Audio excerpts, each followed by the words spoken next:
हंसले बानी जवानी तेरे लिए सज के मैं आई हूँ,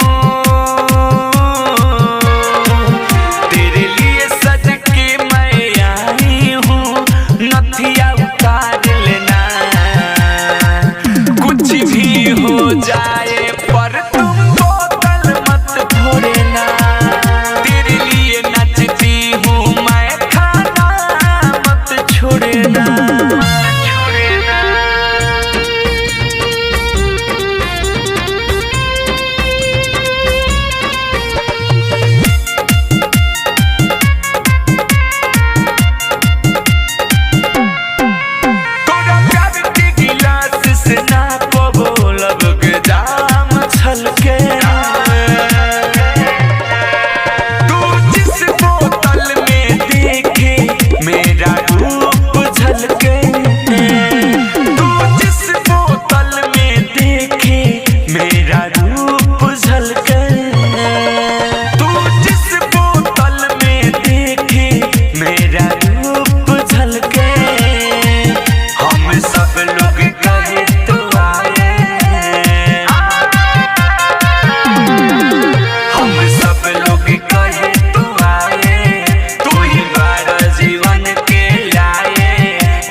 हो जाए पर तुम बोतल मत फोड़ना।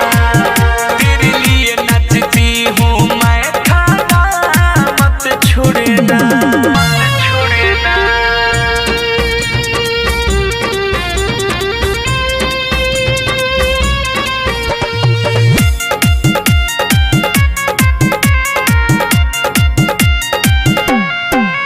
मैं नचती हूँ हरदम भरी महफिल में, अजय कंठस्वर हो तुम मेरे दिल में।